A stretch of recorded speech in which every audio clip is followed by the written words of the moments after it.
Bueno, pues empezamos, si os parece, ¿no?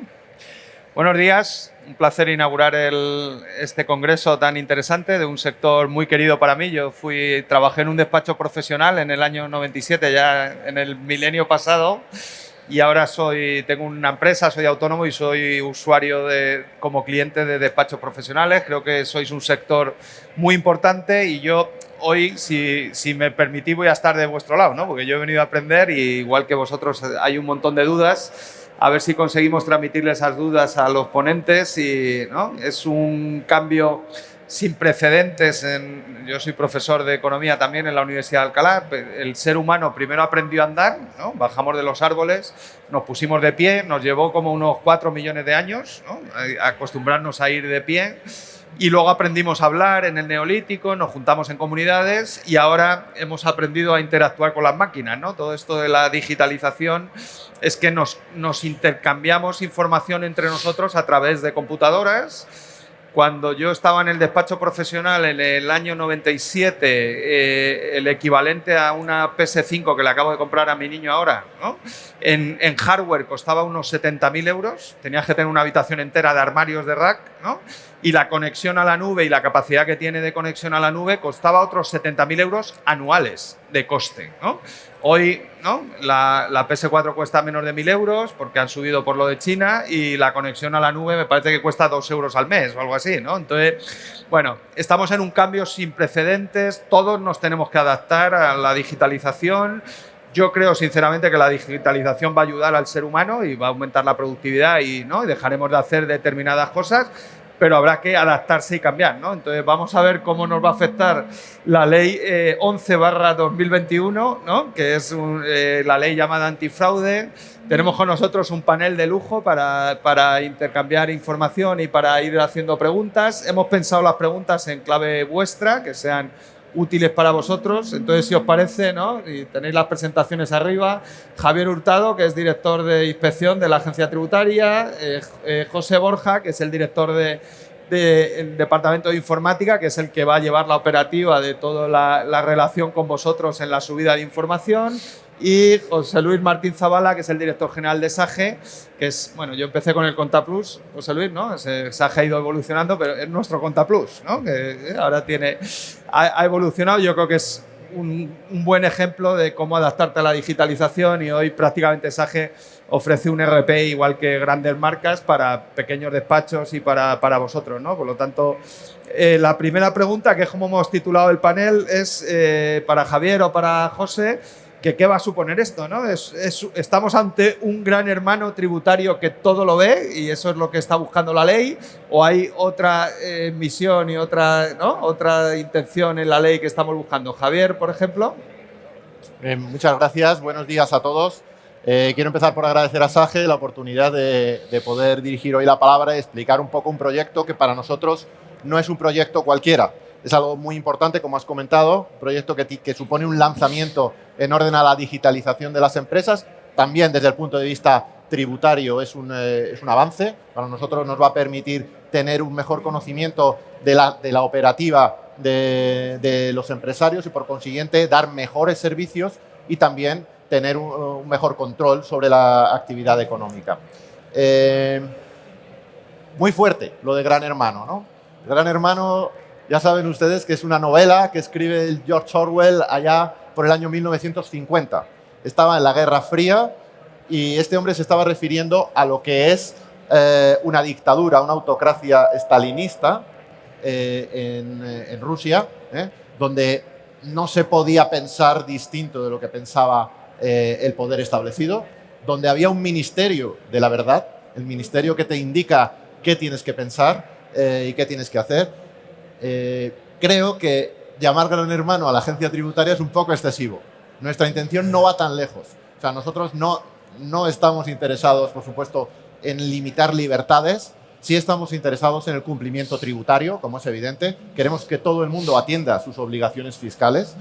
Y en este sentido, desde su creación, la agencia tributaria ha sido muy deseosa de obtener información. Esa información, que hasta ahora está representada por modelos tributarios, modelos de suministro de información, últimamente el suministro inmediato de información, pues se ve de alguna forma superada con un paso más gracias a este Real Decreto.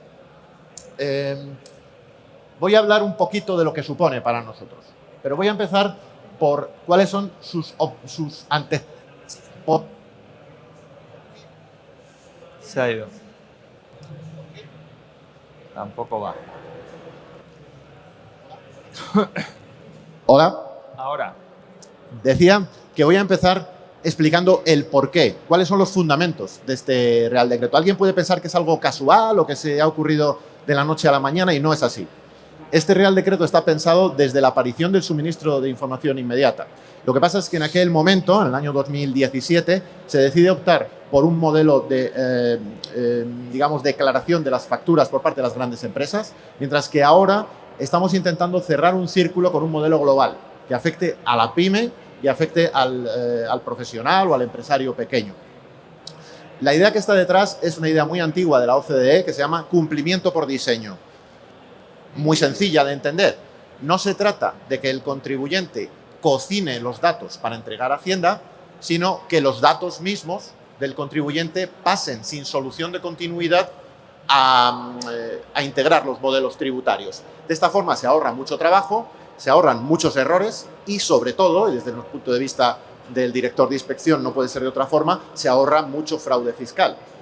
Esto es lo que está detrás en primer lugar. En segundo lugar, también la OCDE, en un documento de 2017, dice que en una sociedad donde la informática o la digitalización se está imponiendo, es normal que las administraciones tributarias empleen a su favor esa digitalización. Y este es un segundo elemento que nos lleva a pensar el por qué las máquinas de gestión empresarial no deben comportarse de una forma honesta. Eso es un poco lo que persigue nuestro artículo 29.2J, modificado por la ley que has mencionado, la Ley de Prevención de Fraude. Es hacer que las máquinas se comporten honestamente. ¿Qué pretende? Bueno, en tercer lugar, como antecedente, sí me gustaría mencionar el plan de recuperación, transformación y resiliencia, que tiene dos componentes, el componente 13 de digitalización, el famoso kit digital, y el componente 27 de modernización de la administración tributaria y lucha contra el fraude. En los dos está reflejado el principio de digitalización de la empresa y en lo que se refiere al componente 27, naturalmente la supresión del software de eliminación de ventas, Sales Suppression Software, que nosotros solemos llamar también software de doble uso. Bien, todos estos son los antecedentes, pero ¿cuáles son los objetivos que tiene la norma? Pues tiene tres. El primero es muy evidente, es suprimir el software de eliminación de ventas.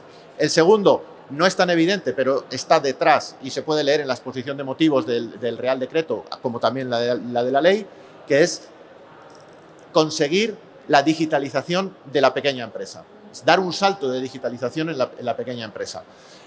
Para ello se cuenta con la interoperabilidad. La idea de la interoperabilidad es una idea muy fuerte que está detrás del proyecto, de forma que todo el mundo que haga un proceso de facturación se atenga a unas reglas informáticas comunes, de modo que un cliente pueda facilitar a su proveedor datos de la facturación en un entorno que el cliente pueda entender perfectamente porque es el mismo lenguaje. De la misma forma, el sistema de crédito puede beneficiarse de tener una estructura de datos igual que la que está usando la propia empresa, sin tener que convertir datos, sin tener que enviar al banco modelos tributarios elaborados, etc. Y bueno, la tercera razón es una razón que va más a medio plazo y es, la he mencionado antes, simplificación.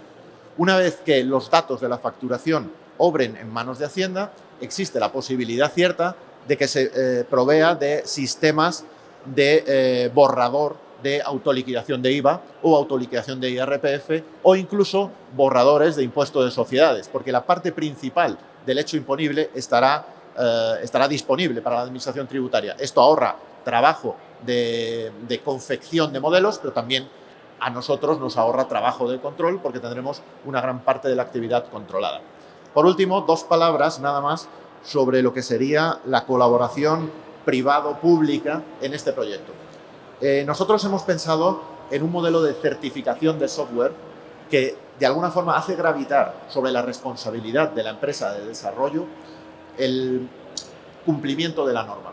Esto para nosotros es atrevido, pero también de alguna forma indica qué es lo que pensamos de esas empresas. Son empresas que han estado trabajando con nosotros en distintos ámbitos durante mucho tiempo y las que confiamos. O sea, sabemos que nadie está incumpliendo la norma de una forma deliberada.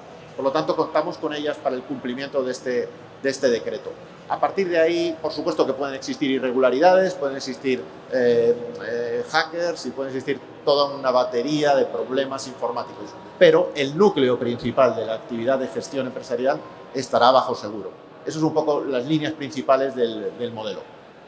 Muy bien, pues como es público-privado, vamos a pasar al sector privado. José Luis, o sea, vosotros habéis hecho toda la transición de la digitalización. Empezasteis vendiendo el Contaplus en los kioscos, yo me acuerdo, ¿no? Y ahora estáis en la nube, ¿no? Estáis en el modelo de Pay as a Services, igual que Google o cualquiera del Silicon Valley, ¿no? ¿Cómo lo veis esta transformación desde vuestro lado y desde su lado, que son vuestros clientes, ¿no? Bueno, yo antes de nada querría agradecer a Javier y a José que estén con nosotros delante de los despachos profesionales. Creo que es un momento excepcional y agradezco mucho, de verdad, porque sé el nivel de tarea que tenéis y más en estos momentos, siempre, pero más en estos momentos. Nosotros, ¿cómo lo vemos? Bueno, llevamos 40 años en el sector, llevamos 40 años acompañando pequeñas y medianas empresas y por ende 40 años también con los despachos profesionales. Y estamos también en una fase de transformación, porque la digitalización no es algo de ABC, es algo que inicias y que continúas, porque tienes que ir adaptando tus modelos, tienes que ir adaptando tu actividad empresarial a la realidad, principalmente a nuestros clientes y al entorno, ¿no? Yo creo que esta adaptabilidad. Entonces, ¿cómo lo vemos nosotros? Lo vemos primero como una gran oportunidad. Javier ha introducido algunos conceptos. Oportunidad por parte de la administración pública de visualizar una información transparente, fiel, honesta, que nos permita asentar un modelo empresarial sostenible, con lo cual impulsa esa digitalización, como decía Javier. Una oportunidad para los despachos profesionales también, porque debemos ir constantemente replanteándonos si efectivamente nuestro modelo empresarial es el más adecuado a la situación y al contexto, y lo hemos visto de un tiempo a esta parte, ¿no? Circunstancias inesperadas nos han hecho tomar decisiones pues rápidas, sin prácticamente capacidad de evaluación, tomar decisiones y tener que ir planteándonos efectivamente cómo podemos seguir prestando ese mismo servicio de valor que hemos prestado a nuestros clientes durante todos estos años, seguir prestándolo, pero además adecuarnos y adaptarnos a estos cambios, ¿no? Y por supuesto para la pequeña y mediana empresa, porque tanto el despacho profesional como Hacienda al final, este es el triunvirato, ¿no?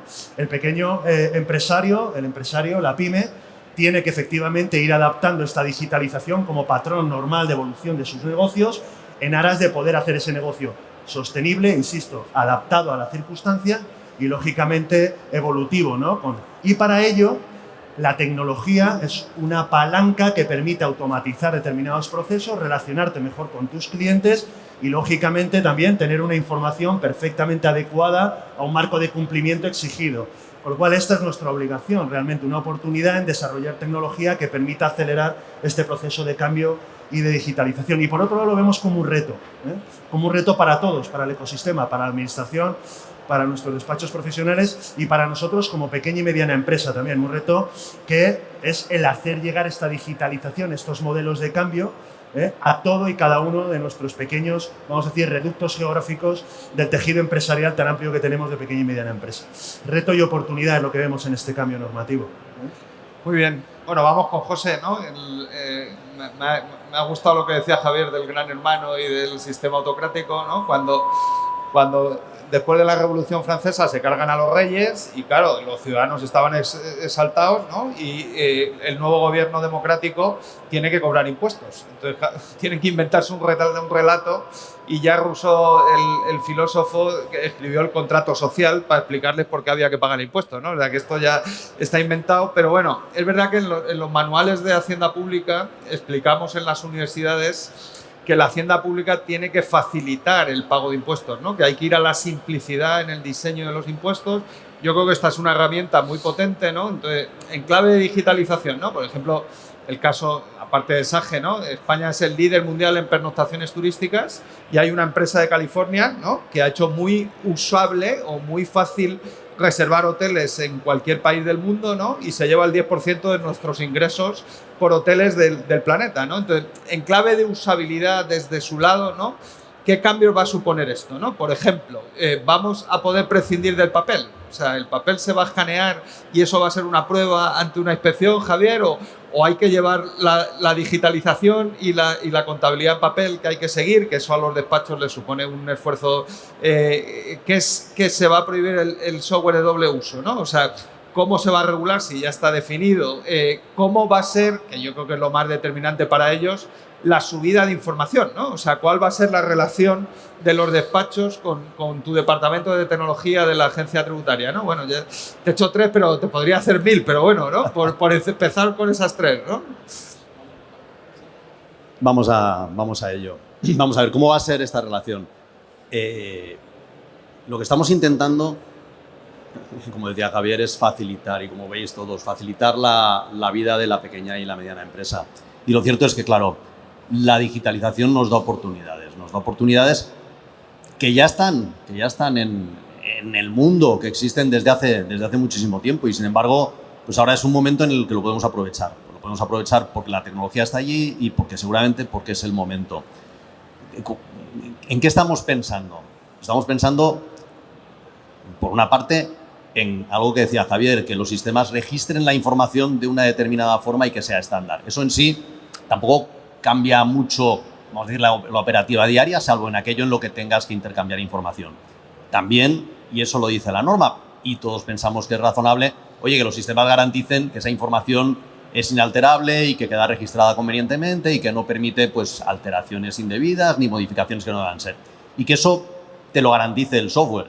Supone una responsabilidad en los propios fabricantes de software para hacer soluciones que garanticen que eso sea así. Y eso como empresario profesional o como asesor que estás ayudando a un negocio, saber que la solución que estás utilizando es una solución que está certificada por el propio fabricante, que es el que asume la responsabilidad de que este software va a cumplir con esas exigencias, te da una tranquilidad, porque ya, digamos, pasas a estar utilizando una solución que a ti te garantiza.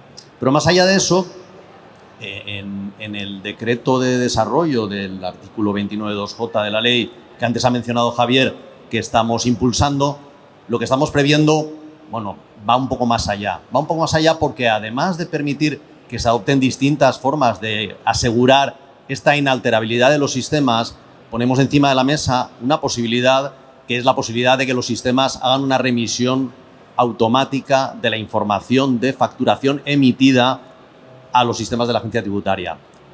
Esta remisión automática de la información de la facturación emitida a los sistemas de la agencia tributaria ya existe en otras administraciones tributarias, tanto, por cierto, en el Estado español como en otros estados en el mundo. Y es algo que se está imponiendo a nivel mundial y que tiene mucho que ver con el concepto de cumplimiento por diseño que mencionaba antes Javier. Entonces, esta remisión automática de la información permite muchas más cosas que ya simplemente contar con un sistema que sabes que cumple y que por lo tanto no permite alteraciones y te da la seguridad de que ni tú ni una tercera persona va a hacer estas alteraciones en tu contabilidad, en tu nombre. Esta remisión automática permite que tu información quede registrada y quede automáticamente disponible para ti y para aquel que tú determines según se están emitiendo las facturas y asegurado por el propio sistema de información de emisión de facturas, sin intervención de nadie, que esa información vaya quedando almacenada en un sitio que por una parte es seguro desde tu punto de vista y por otra parte queda a tu disposición. Y a disposición, si tu sistema de facturación está emitiendo las facturas, de tu asesor fiscal. O sea, tu asesor fiscal tendrá disponible directamente, si eres el empresario, su información de tus facturas emitidas en tiempo casi real para poderla conocer. Y eso ya es algo importante, porque bueno, no tendrás por qué ir a buscar, dame tus facturas emitidas, es mándamelas el último día del plazo, no llego, no me estás. No, es que esta información, en la medida en la que tu sistema está automáticamente informando esta información, es que ya está disponible para la agencia tributaria y para ti también. Y también para el empresario, pero no solamente para el empresario desde un punto de vista que la tiene, es que sabe que eso es lo que tiene la agencia tributaria, ni más ni menos. Y siendo ni más ni menos, eso te va a permitir tener tranquilidad y confianza en que lo que vayas a hacer con esa información es lo que corresponde que hagas. Y tus declaraciones de impuestos, si en su día podemos proporcionarte un borrador, es que están basadas en esta información. Y ahí va el cumplimiento por diseño. Es que es una información que es la que todos damos por válida. Porque el sistema está garantizando de que esta información no está siendo alterada. O sea, no es una cuestión para nada menor.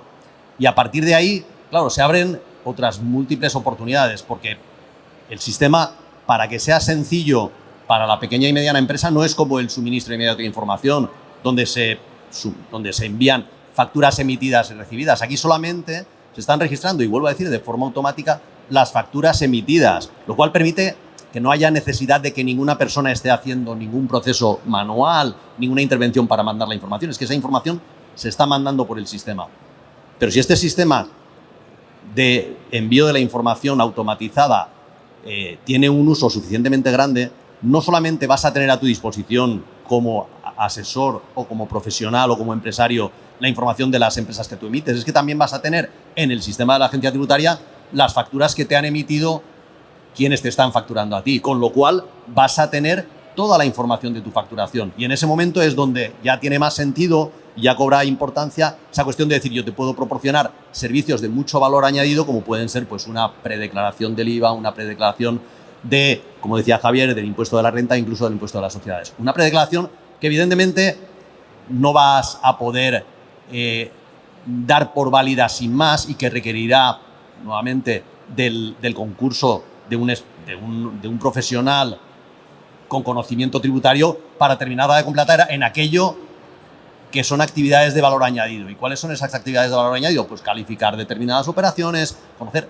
saber la cuestión tributaria de aquello, pero ciertamente registrar las operaciones que hoy en día ya los sistemas, porque las facturas se están emitiendo mayoritariamente por sistemas informatizados, registrar las operaciones que ya están registradas en un sistema, en otro sistema, para poder hacer una declaración, es algo que entendemos que es del siglo pasado y que tenemos que ir superando. Y entonces, este proyecto lo que pretende ser es justamente eso, un proyecto en el cual vayamos dando pasos para superar esto. Bueno, parece que siguen siendo necesarios los despachos profesionales, ¿no? Yo, según lo ha contado, seguiré teniendo uno, ¿no? Porque sigues teniendo la misma relación con la agencia tributaria, pero cambia el canal, ¿no? Pero, ¿no? Y en clave de inspección, Javier, ¿no? O sea, lo mismo que hemos contado, ¿no? O sea, ¿va a hacer falta el papel o con ese registro informático va a ser suficiente? O cómo, o sea, una vez que tú haces ¿cómo va a funcionar la inspección? ¿No? Va a haber sistemas, como tenéis, inteligentes que van saltando y os van anticipando posibles desencuadres en el fraude, y ahí se va a activar el acta, y ¿no? ¿Cómo va a ser la nueva inspección después de...? Y ya te hago la segunda pregunta, ¿no? Un poco la percepción de los ciudadanos, no los conozco a todos, pero bueno, en general, y lo que dicen las encuestas que hacéis a través del CIR, ¿no? De percepción fiscal. Yo pago todos los impuestos, ¿no? Yo pago el máximo del IRPF, pago de autónomo, pago el impuesto de sociedad, yo pago todo. O sea, y yo estoy encantado. Yo tengo dos problemas, ¿no? Pago mucho, pero me gusta que mi dinero se gaste bien. Yo creo que eso es una reclamación de los ciudadanos. Y dos, o sea, pago mucho, pero me gusta que paguemos todos, ¿no? O sea, es que claro, lo del fraude a mí me jode un huevo, ¿no? Porque es que yo pago todo, macho. Te digo, joder, es que el que no paga me lo como yo, ¿no? Esa es mi percepción con el fraude. Yo, cuando me llama mi asesora y me dice, ahora el lunes tengo el segundo pago del IRPF, hago un montón de cosas de autónomo, me retienen el 15 y tengo el tipo máximo. Entonces, a mí me pegan unas hostias en el IRPF todos los meses de julio, y el lunes me viene una hostia. Entonces, a mí me da igual, ¿eh? Yo pago, pero claro, cuando veo a uno que no paga, a mí me jode un huevo, ¿eh? Yo me cabreo, digo, mira, joder, ¿no? No es por no pagar, pero pagar para nada, ¿no? Entonces, ¿cómo va a mejorar esta ley, ¿no? El tema de eso, y cómo va a mejorar el pequeño fraude, ¿no? Y si hay pequeño fraude o grande, ¿cómo no vamos a sentirnos como criminales y sin derecho a tener la presunción de inocencia ante la administración tributaria, ¿no? O sea, yo me retraso un día en el pago del lunes y me metéis un 20%, y el otro día estuve en un congreso de fotovoltaica y la administración lleva 5 años de retraso en dar autorizaciones administrativas, ¿eh? 5 años, con tipos de interés ahora en un MARF en emisiones al 7 o al 8%, 5 años es un 40% de coste de financiación, ¿no? O sea que todo esto que vemos los ciudadanos, ¿cómo lo veis que va a cambiar en esta ley, Javier? ¿Y cómo podemos mejorar esa percepción de la ciudadanía, ¿no? Bueno, son muchas cosas, José Carlos. La primera de todas es muy sociológica, ¿no? Que es la percepción del fraude. Es curioso que esas encuestas que nosotros hacemos desde el Instituto de Estudios Fiscales también siempre arrojan el mismo resultado. El 98% de los encuestados manifestaron pagar todos sus impuestos, y el 87% manifestaron que los demás no los pagan. lo cual es absolutamente imposible. O sea, es un sesgo de encuesta que no se puede comprender. Desde mi punto de vista, España es un país un poquito autodestructivo en ese punto. Yo pienso que es un país cumplidor de sus obligaciones tributarias materiales, pero también de sus obligaciones tributarias formales, con carácter general. Es equiparable a cualquier país de nuestra área geográfica, tanto Francia como Italia, Reino Unido, etc. Y el nivel de cumplimiento es razonable. ¿Existe fraude? Por supuesto existe fraude. El que lo niegue, pues miente.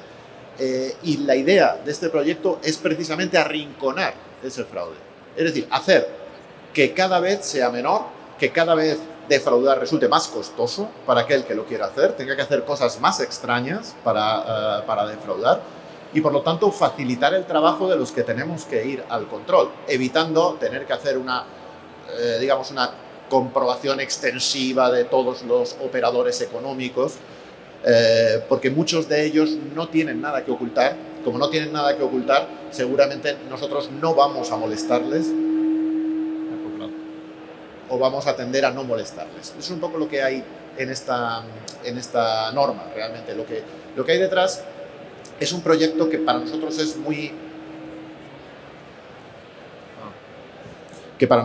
muy querido, que es terminar con la idea de la represión fiscal en lugar del cumplimiento voluntario. Nosotros estamos a favor del cumplimiento voluntario y esto es un peldaño en una escalera de cumplimiento voluntario. A nosotros nos gustaría no tener que hacer ningún tipo de comprobación. Y si tenemos que hacer alguna, que se dedique a aspectos de fraude fiscal real, no de aspectos formales o aspectos de cumplimiento concreto, errores que también se producen en ocasiones en la cumplimentación de las obligaciones. Eso es para nosotros lo que hay detrás de la norma. A partir de ahí, evidentemente, el control cruzado, que es lo que nosotros utilizamos siempre en materia de control, es decir, ver cuál es la información de la que disponemos de lo que han dicho otros, cuál es la información que disponemos de lo que ha dicho el propio contribuyente, cruzando esa información, en caso de que haya una coherencia, nosotros no tenemos nada que decir. Si vemos incoherencias y esas incoherencias no tienen una justificación, es cuando realmente reaccionamos. Esto es un paso adelante en orden a un control cruzado general, de modo que si nosotros tenemos los libros, un poco el sentido que decía José, que por cierto aprovecho para hacer un poco de publicidad, nosotros llamamos al sistema Verifactu, o sea, aquellos que entreguen la facturación según la van produciendo, el reglamento lo denomina sistemas Verifactu. No es un sistema obligatorio, pero es un sistema preferido por el Real Decreto. Los que entreguen esas facturas vamos a poder conocer la operativa y por lo tanto van a tener una menor propensión a ser controlados, porque ya tenemos el control de primera mano, no necesitamos ningún control ulterior. Y por el contrario, pues todos aquellos que utilicen sistemas no certificados, todos aquellos que se coloquen al margen de la norma, pues serán el objetivo principal del control del futuro. Eso es un poco lo que puedo contar en este sentido. Y antes de pasar a Saje, que nos cuente un poco cómo ve desde el sector este cambio, ¿no? Pero yo voy a tener que darle mis papeles y mis facturas a mi despacho profesional en una inspección, ¿o va a valer con lo que tengamos Verifactu? Hola, sí. Es un peldaño en una escalera. Entonces, cuando esté terminada la escalera, la idea es que no sea necesario entregar las facturas al asesor, porque esas facturas estarán entregadas por el proveedor directamente a Hacienda, de la misma forma que las nuestras lo están. En ese momento habremos completado un círculo de información cruzada similar a lo que supone el sí para las grandes empresas. Pero eso, desgraciadamente, no está en el Real Decreto. Eso es futuro y es un futuro que no sabemos cuándo va a llegar. Lo que sí estamos intentando es dar pasos en ese sentido de simplificación. Es un poco, o sea, la contestación es que hoy por hoy, pero bueno, todas las facturas de soportado, de IVA soportado, de gastos, tienen que seguir dándose al asesor para incluirlas en los sistemas, y con el paso del tiempo, quizá en un periodo medio de 4 o 5 años, podamos pasar a una situación en la que eso no sea necesario. O sea, que no nos digitalizamos, ¿no? Estamos en la fase de digitalización, pero es un nos proceso. falta para llegar. Es un proceso. Vale. Bueno, José Luis, ¿cómo lo veis o cómo lo ven desde el sector, ¿no? ¿Qué percibes, qué os cuentan vuestros clientes? ¿No? ¿Qué le podemos contar a la agencia tributaria que se percibe desde el sector y un poco, ¿no? Bueno, a mí me encantaría ahora pasar el micrófono a alguno de ellos, Claro, ¿no? Yo ¿no? creo que estaría encantado de participar activamente. Claro, sí. ¿Cómo lo vemos nosotros? Nosotros lo vemos, bueno, el Instituto Nacional de Estadística lo dice, ¿no? La situación del despacho profesional es que de un tiempo a esta parte trabaja más horas, dedica más horas que nunca según que determinados procesos, en algunos casos de tramitación propia, por exigencias, lógicamente, de la propia administración pública, y son horas que ellos, evidentemente, no pueden o no deben o no pueden, deberían, pero no pueden en muchos casos, trasladar a sus clientes, evidentemente, con lo cual hay picos de trabajo que tú no trasladas y evidentemente te ves remunerado por ese trabajo extra en esos procesos de tramitación o incluso en los últimos cambios que ha habido, la cantidad de horas que han tenido que echar, ¿no? Luego, por otro lado, estamos todos más o menos impregnados del mantra de la digitalización. El despacho, como no puede ser de otra manera, también. Y ante el mantra de la digitalización, pues yo utilizo un poco el símil, que es el SIMO, ¿no? Antiguamente había una feria de SIMO, que era donde veníamos a ver las novedades tecnológicas. Bueno, hay un montón, aquí hay un montón de stands, nosotros uno de ellos, de proveedores de tecnología, pero ¿cuál elijo realmente, no? Hemos visto realmente que sí ha habido una proliferación y una mejora en la informatización de los despachos de un tiempo a esta parte. Esto también es un informe objetivo, el Instituto Nacional de Estadística te lo proporciona, pero informatizarse no significa que te digitalices, ¿no? Y creemos que aquí hay tres bancos o tres áreas claves de actuación por parte del despacho. Uno es, evidentemente, primero, saber cuál es tu proyecto empresarial y conocer tu proyecto empresarial y hacerlo evolucionar, tener un plan. Luego, por otro lado, evidentemente, ese plan supone el que mejores y automatices según qué determinados procesos cara a funcionamiento interno, como en la relación para con tus clientes y, por supuesto, en la relación para lo que es la Hacienda. Y luego el tercer factor, para mí fundamental y clave, es que trabajemos también en la capacitación de nuestras personas, de nuestros trabajadores, de nuestros técnicos, en que sean los principales adoptadores o de que adoptan estas tecnologías y ellos mismos, ¿de acuerdo?, propugnan esta digitalización y este cambio un poco de paradigma en el funcionamiento del despacho. Tres áreas que tenemos que seguir trabajando. Como decía Javier, no es más que el primer estadio, pero ahora tenemos que seguir, lógicamente, todos evolucionando. Y nosotros, como facilitadores, evidentemente, a través de la tecnología, en esa relación y en esa digitalización de nuestro tejido empresarial, impulsado en muchas ocasiones por, lógicamente, estos cambios normativos que tan necesarios son, ¿no? Muy bien. Bueno, vamos a ir acabando ya porque, ¿no?, hay expectación, pero nos piden que luego cambiemos la sala. Para José o para Javier, como queráis, ¿no? Estamos hablando mucho de la ley antifraude en este debate, pero ha salido otra ley, ¿no?, que es la ley Crea y Crece, que afecta especialmente a las pymes, ¿no?, y que supuestamente tiene una buena intención, pero ¿cómo se va a solapar, ¿no?, y cómo van a ir las dos leyes y cómo estáis coordinando un poquito los temas, ¿no? Esta es la típica pregunta difícil, pero bueno, vamos a intentar darle contestación. En primer lugar, hay que decir que los dos proyectos, el de la ley Crea y Crece y el proyecto de nuestro decreto de sistemas de facturación, tienen puntos de convergencia, pero no apuntan a lo mismo. Veamos en qué. Lo primero de todo, la ley Crea y Crece se refiere a la facturación B2B exclusivamente, mientras que el proyecto de sistemas de facturación apunta a todo tipo de facturas, B2C, B2B, por supuesto, y factura simplificada. O sea, todo tipo de facturación está incluida en el proyecto de sistemas de facturación. Esta es una diferencia bastante sustantiva. En segundo lugar, el decreto de sistemas de facturación no altera la sustantividad de las obligaciones de factura. Están reguladas en el Real Decreto 1619/2012 de obligaciones de facturación. Todo lo que está en ese Real Decreto subsiste después del decreto de sistemas de facturación, porque lo único que se regula es la forma en la que tienen que funcionar los sistemas de facturación. No altera la sustantividad de la factura. Sin embargo, la Ley de Creación y Crecimiento de Empresas altera la regulación de las facturas en dos elementos que son cruciales. El primero, la forma de expedición de facturas, que es obligatoriamente factura electrónica. Eso es una novedad absolutamente clara. Y en segundo lugar, no menos importante, la introducción del factor del cobro, ¿no?, o pago de las facturas. Y consiguientemente la existencia de estados en la factura. Esta es una novedad completa de la Ley de Creación y Crecimiento que no se conoce en el decreto de obligaciones de facturación y que habrá que ver cómo se integra con las obligaciones tributarias, porque esta no es una obligación tributaria. Paso al tercer tema, que es precisamente lo que acabo de decir. El propósito de nuestro Real Decreto de Sistemas de Facturación es un propósito fiscal, es tributario. Sin embargo, el proyecto de la Ley de Creación y Crecimiento es un proyecto de otra naturaleza. Pretende limitar la problemática de cobro de la facturación o por lo menos acceder a un mayor nivel de conocimiento de los problemas de cobro de factura o de pago de factura. Los dos tienen un elemento común, evidentemente. La digitalización está detrás de los dos. Y evidentemente también, dichas las diferencias, hay que decir que hay una confluencia, como me preguntabas. Esa confluencia supone que los datos a transmitir en la factura electrónica no pueden ser otros que los obligatorios de factura desde el punto de vista fiscal.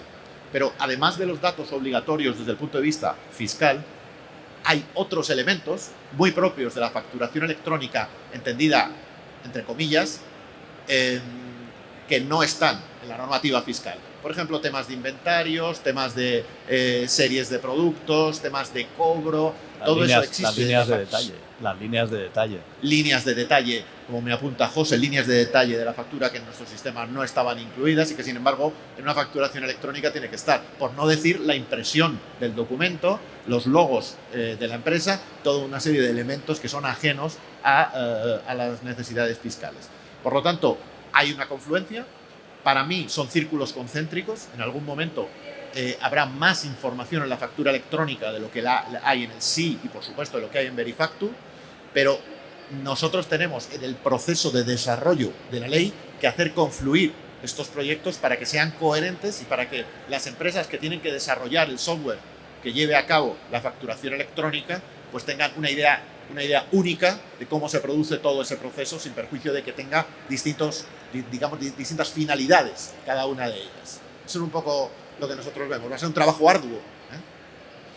Muy bien, pues ya para acabar, ¿no? Que nos están pidiendo ya la sala, José Luis, ¿qué estáis haciendo en SAGE, ¿no? El paquete de productos y servicios va a evolucionar, ¿estáis pensando en sacar nuevos productos o cuál es vuestra estrategia ante este tsunami que nos está llegando de la factura electrónica? Bueno, yo lo que invitaría a todos y cada uno de los despachos profesionales es que acudan a nuestro stand, que puedan hacer un índice Conecta, ver su grado de digitalización, compararse con su entorno y ver qué senda tienen que seguir desde el punto de vista de tecnología para ir evolucionando a su medida, con sus capacidades, con su fin y con su deseo de crecer empresarialmente. Y sin más, ahí estaremos acompañándoles y ayudándoles en ese camino que creo que tiene que ser organizado, adecuado al momento en el que estamos y controlado sobre todo, con lo cual les animo a que efectivamente vayan y lo vean en realidad. Muy bien, oye, pues un placer. Yo por lo menos he aprendido, ¿eh? Me voy con algunas dudas que tenía aclaradas, ¿no? Hay otras que no, pero bueno, irán surgiendo y como dice José Luis, os podéis pasar. Ojalá ya lleguemos a un punto, yo he sido director financiero también, ¿no? Donde vosotros cumpláis un rol mayor y empezáis a prestar servicios nuevos, que yo creo que se abre con esta nueva ley, que es que las pymes y especialmente las más pequeñas de menos de 10, ¿no? Vean la información contable no como una forma de cumplir con Hacienda, sino como una forma para tomar decisiones, mejorar su productividad y dejar de ser pymes, ¿no? Que puedan crecer. Sé que es muy complicado, no están preparados para pagar, va a ser un proceso de transición fuerte, pero entre esas pymes van a estar las que crezcan y creen empleo y me van a pagar mi pensión, ¿no? Así que yo os deseo que la fuerza os acompañe, que os vaya muy bien con esta nueva ley y yo seguiré teniendo un despacho profesional. Vamos, me ha quedado clarísimo, ¿no? Después de esto. Muchísimas gracias a todos. Muchas gracias. Muchas gracias.